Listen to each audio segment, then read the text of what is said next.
All right, everybody, let's just get right into this. Your friend, me, I was in the ER a couple days ago.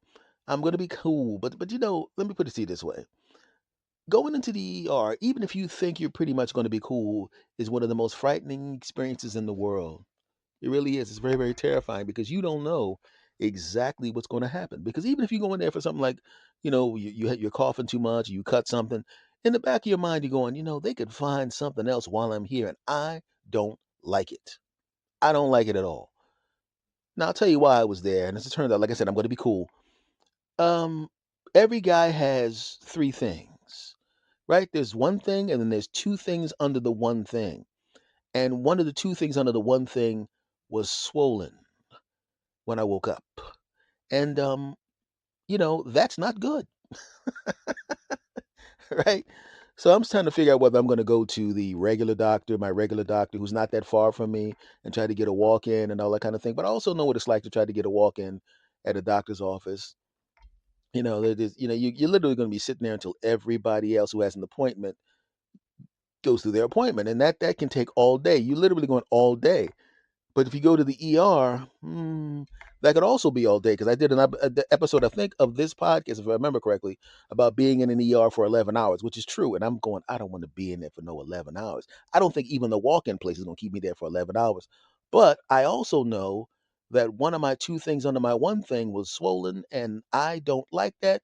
So I caught one of the rideshare things to the ER, and I walk into the ER, and I don't know why I was embarrassed to tell the triage nurse what was wrong with me.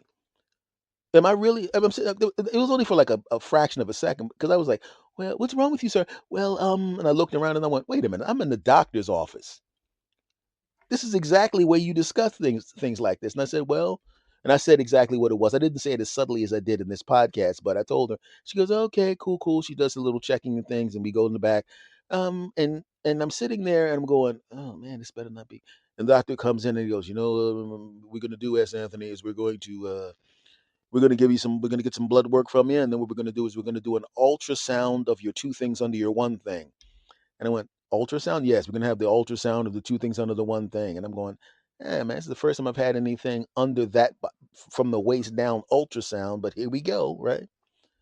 And I realized ultrasound means that they put some cream on the area and rub the ultrasound device across the area.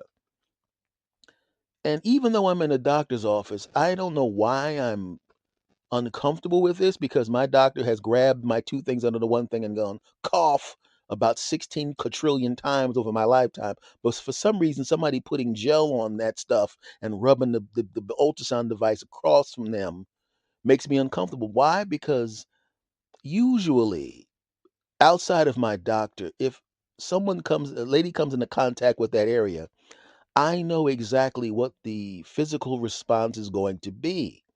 And I remember one time I was doing like a stress test with another doctor, and I don't know what the hell was going on, but like every person who worked in that particular office is was either was.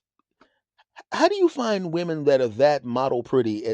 Right, and this is a younger version of myself. The current version of myself really wouldn't give a crap, but I was like, oh man, so you try to impress the ladies. That's how dumb it is. You get on the treadmill and run, and you're running, you're like trying to look cool on the treadmill. It's just the dumbest thing in the world.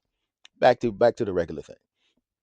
So I'm getting the ultrasound and I'm going, and I'm literally talking to the one thing that's above the two things, and I'm going, do not move. Do you understand me? This is a professional thing. And I'm sure the lady's not going to be uncomfortable. I'm sure it's happened a bunch of times. It's a natural response, right? Because she goes, "Okay, Mr. Thomas, I want you to lay down. I want you to take this towel and put it over your one thing and leave just the two things exposed." And I'm like, "Okay, all right." So I take the towel and I put the towel on top of the one thing, then leave the two things exposed. And I'm going, "Dear one thing, we've had a great relationship these 5+ decades. This is the one time I'm telling you right now, don't do what you normally do. Okay? Be cool. Be cool. Right? Normally, I'm proud of your performance. In this particular time, I'm going to need you to throw the game. Don't do anything. Do not, don't." And it said to me, I'm an independent contractor sometimes. Maybe I'll do what I normally do and stand up and say hello, or maybe I won't. But you don't tell me what to do, sucker. And I said, okay, this is not a good idea to get into a fight with this thing because the doctor's not going to be embarrassed because she's been in the situation. She read the ultrasound tech's not going to be embarrassed because she's been in the situation. Not a big deal. They're probably not even going to pay attention, but I'm going to be embarrassed. And I said, listen to me. I need you to do me a favor. We've always worked well together, you and me. We've done some fantastic work, if I do say so myself, and I don't have to say so myself because the other person that we work with on a regular basis, she gives us glowing reviews. But what I need you to do on this particular occasion is chill out, please, okay? I'm asking you, do me this favor, okay? And the one thing above the two things said, you know what? I like the way you said that. I like the way you showed me respect. In fact, I'm just going to chill. I'm just going to relax right here and I'm not going to do anything. I give you my word. Right. And I said, okay, one thing over my two things. I trust you. And just like with my one thing over my two things, when it's engaged in other activities where, you know, when it's time to do what it does and it does its job well, this particular time it decided to relax and chill and not embarrass me. And I appreciated it. Uh, I was tempted to give it a high five, but it don't have any hands. Don't judge me. Shut up. Back to the story. So as it turns out, it was just like a thing that's kind of normal if you have any kind of trauma, because as it turns out, I remember that I had fallen in my basement and had run into the cabinet. And instead of stubbing my toe, I stubbed my two things under my one thing. It was the equivalent of getting hit below the belt. And it was sore for a moment, for a little while. And then I didn't think much of it. And then all of a sudden this happened. So they told me what to do. Put some ice on there. If you have any pain, ibuprofen. Make sure you um, prop up your two things under your one thing for a few days when you go to sleep, and by the end of the week or in 10 days, you should be back to normal. No problems. You're going to be good. No problem. And I'm like, thank goodness. Thank goodness. Right? But the funny thing is, as I've stated before, when you're in the ER, even if you go in for something that you don't believe to be serious, you don't believe to be life threatening, it's just something that you need to get taken care of now, there's still a part of you. Just like when you take your car to the mechanic, right? You're just going, hey, just change the oil for me. And all of a sudden he comes out, I was going to change the oil, but your radio caught on fire. And I think you need to have a and your windows all blew up. And I think that you need to, your tires exploded. And I think that the bill is now going to be 85 billion because they do that sometimes. But it's good to just go in there with your problem, have your problem solved, find out that it's nothing really serious. It's not a big deal, just 7 to 10 days of inconvenience and everything will be back to normal. But once I stopped thinking about that and I was waiting for them to discharge me, I started to hear somebody in one of the other ER rooms in the back. And I remember and I found out that this cat did not have any insurance. And I remember being in the doctor's office. This is 15 years ago, maybe 20 years ago, probably 15 or 20 years ago. And I didn't have any insurance. You know how sometimes you have insurance with your job, and then you go from one job to the next job, and there's this little gap where you don't have insurance, right? And then, of course, at that particular time, something happens to you, right? And I wound up in the hospital and I wound up having to stay over for a day. I came in the morning, stayed all day. They put me in the thing and they took me upstairs. I'm like, what the heck am I going upstairs for? They give me all these tests and crap. This was another instance where, as it turns out, it was more scary than dangerous. I think if I remember correctly, I had food poisoning or some crap like that. And when you have food poisoning, you vomit out and you puke and you pee and every part of your body that creates liquid decides to go into overdrive and expel everything out because your body's like, hey, whatever you put in here, it ain't working for us. Get it out. I don't care how you get it out. Right? This is always like it's like if you were trying to run out of a building when there was a fire and you have an opportunity to go out the front door, you can go out the back door, you can go out the window, you can go up to the roof and climb all the things in you are trying to get out of there. And when I thought it was over, as it turns out, it had sucked out so many electrolytes from my body that my magnesium and potassium was really, really low. And you got to have magnesium and potassium. You got to have electrolytes because the electrolytes in your body, affect the chemical responses, and they affect the electricity, the electrical responses in your body. And what that includes is you're going to have brain fog, you're going to be dopey, you're going to be slow, you're going to be lethargic, and you may have heart palpitations. Everything else, you just kind of, man, I must be tired. But when you start having heart palpitations, you get heart palpitations because you just had heart palpitations. So now you're having double heart palpitations. So you go to the hospital in an ambulance like I did, and I'm going, this is ridiculous. I can't believe I'm gonna be out of here, out of the game like this. I didn't do anything. Why is this happening to me? And I wound up staying overnight. One night. And they had to take me up to observation. One night. And as it turns out, hey, you're gonna be fine. You just did you have food poisoning recently? Yeah. Oh, okay. That explains that. We're just gonna dump some magnesium and potassium in you, and then you go home and just watch it and be careful and follow up with your primary care physician, which I of course did, and she goes, you had food poisoning and you puked out everything. Don't worry about it. You're fine. That's not how she said it. She used medical terms, but I was fine. But what wasn't fine was when the bill for the one night in the hospital comes to me. Do you know how much it costs to get tested in an ER, ride in an ambulance, and stay overnight in observation? I'll give you an indication. I don't want to say the number of $14,000. I don't want to say how much it was $14,000. And I saw the bill come to my house and it said S. Anthony Thomas $14,000, and I was like, I don't know who this S. Anthony Thomas is.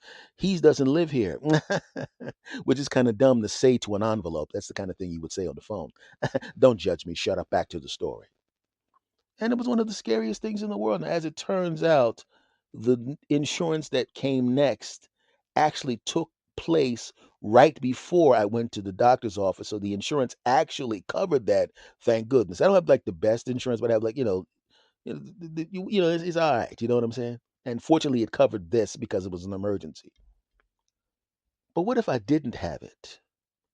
And what about people that don't have it? You know how expensive it is. You ever seen an itemized list of what it costs to go? Aspirin, $17 billion. Aspirin, $17 billion. That cup of water. Remember when the nurse came to you and said, "You look like your mouth is dry. Would you like a glass of water?" Yeah, and you said yes. $27,000. What the heck? There's a glass of water. I saw it. Take it from the sink. Yeah, yeah, yeah. Remember that time you had your pillows fluffed up? Yeah, $12. Well, $12 for pillow fluff, and I could have done that myself. And remember that time the person came in and calmed me down and they say it's gonna be all right. Yeah, 9 million. Well, 9 million for talking. What the heck is what's going on with this bills, man? Right? But I'll tell you, man, it is one of the scariest things that'll happen to you.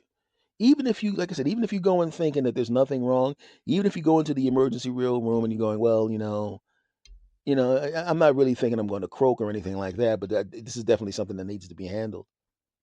Because I know people who had some semblance of an emergency and they decided not to go to the ER because they were afraid of how much the ambulance was going to cost.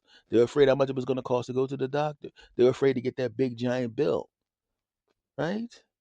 Hey man, you really should go to the ER. No man, no man. Bro, your fingers across the room, man. I told you to be careful with that saw. We got to get you to the doctor. No, man, no, man, no. We're in the workroom. Look, just throw me the finger, all right, and bring me that duct tape, because I'm not paying for no daggone ambulance, and I'm not paying for no. Hey, man, you're on fire. I know, I know. Look, we have a grater upstairs, right? What are they going to do? They're going to scrape off the burnt skin, right? We could do that right here, man.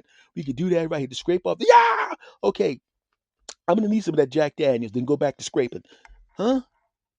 And that's how bad it is sometimes. People will make the decision not to go to the doctor because of how much the stuff costs. Now, this isn't an indictment on the people who actually work in the hospital, because the nurses, the doctors, the technicians, like the medical techs, and people like that nature. Essentially, I think that when people work in a hospital, for the most part, you know, there's certain jobs where it's kind of a calling to you. I know police officers, that I grew up with. And as it turns out, they were always the guys that people went to when there was a problem. And that just kind of translated into what they became, to the profession. They became cops. because they literally enjoyed helping people. That's how these particular guys were. I don't know about, when you see people on the news doing horrible things that are part of the same profession. I get that, but I'm talking about these specific individuals that I know, right? And believe me, when I lived in LA during the 90s, I had a whole lot of run-ins, and I have a clean record. I ain't never been arrested. I've never taken illegal substances. I don't speed. I've never stolen anything from anybody. But I know what it's like to have a bunch of guns in my face because I look like somebody. Unfortunately, it happened to me about how many times when I lived in LA? 27 times, and I've never committed a crime. So I know before people go, what are you saying, man? I'm just telling you what happened to me. But some jobs are a calling, you know. Like I said, there's bad doctors, bad nurses, but I think the overwhelming majority of people who work in the medical profession, I'm talking about overwhelming majority of people that work in the medical profession, have a calling. They want to help people. Wanted to save lives and help people and improve people's lives their entire life, and now they have an opportunity to do that. In fact, that's one of them calling me now. I forgot to turn my phone off. But that's the thing, So as far as the medical profession is concerned, the people in the profession, the doctors, the nurses, the techs, I got nothing but respect for you. Thank you for helping me and all the people that you help. And I got nothing but love for y'all. Even though that stuff costs a lot, bro. I haven't played the Powerball lottery in probably a decade. I'm about to start playing it again, just in case. Because say I lose my insurance or something, I need to have that money.